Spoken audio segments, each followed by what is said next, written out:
Ahırı kılıksıyımız kulak söylen hürmetli vatandaşım. Amerika'da Koreyaga sat sistemini orunlaştırıştan vaqt jadvali o'ttirg'i chiqdi. Jungo to'q tutishni chaqiriq qildi. Mavzuli xabar 11-ayning 5-kuni Vanvi torbiyeti e'lon qilindi. Xabar mundaq boshlanadi. Eng tiz bo'lganda Amerika kelar yilning avvalgi yerimida. Bu to'g'ri avvalgi yerimida sat raketa sistemini Koreyaga orunlaştırışni tamamlamoqchi bo'lyapti. Bu to'g'rida Jungo Tashqi ishlar ministriga javob qaytirib, sat sistemini orunlaştırışni darhol to'xtatishni murojaat qildi. Jungo Tashqi ishlar ministrligi mundaq ko'rsatdi.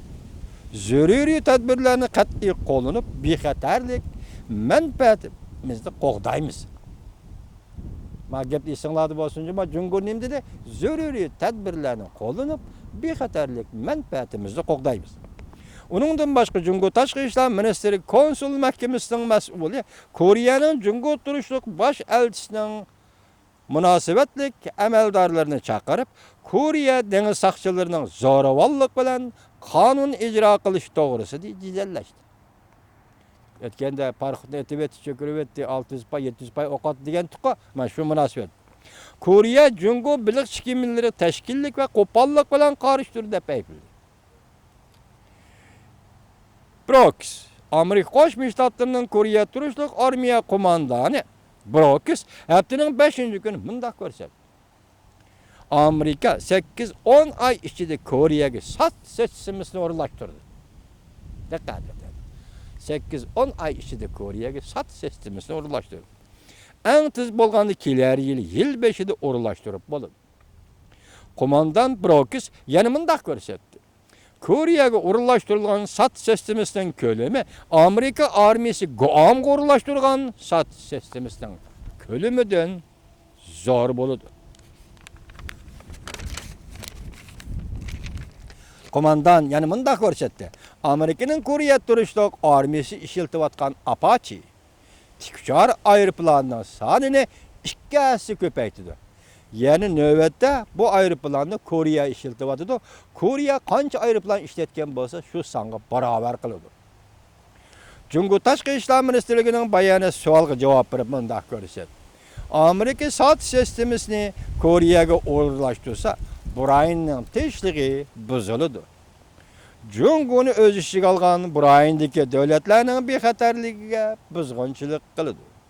Bayonotchi Hua Chunying yana mundaq ko'rsatdi. Jungo taraf bu masalaga diqqat qiladiganligini bir qancha qatim ko'rsatgan edi. Jungo taraf zo'r tadbir qo'llanib, o'zining bexatarlik manfaatini qat'iy qo'llaydi. Navbatda Koreya yarim orolning vaziyati intayin ojiz va intayin murakkab. Sezgur. Biz Koreya tarafning aron turgan vaziyatiga chekilmaslikni, jiddiy vaziyatni qadam-qadam jiddiyleştirmeslikni umid qilamiz deydi Jungoning bayonotchisi Hua Chunying. Buni Amerika Qo'shma Shtatlari qartib aytib Biz so'zlab keldik, hurmatli vatandoshim. Hozir Sharqiy Shimoliy Osiyoning vaziyati Chavushan yadro qurollarini portlatganligi sababli jiddiylashib mana shu davrga keldi. Mening birla ansiraydiganim va o'zim shaxsan ansiraydiganim 1940-yillarda 20-asrning 40-yillarida dal shu Sharqiy Shimoliy Osiyoning vaziyati shundoq kaskin, shundoq jiddiy edi. O vaqtda Koreya Yaponiyaning mustamlikasi edi. Tayvan Yaponiyaning mustamlikasi edi. Amerika Qo'shma Shtatlarining armiyasi Koreyani mustamlikadan ozod qildi. Tayvanni mustamlikadan ozod qildi. Dal mushu orq ko'rinishda yer sharining shu vaqtdagi buyuk siyosati, ya'ni Iroq sharq siyosati Uyg'urlar masalasini qarab chiqqan edi.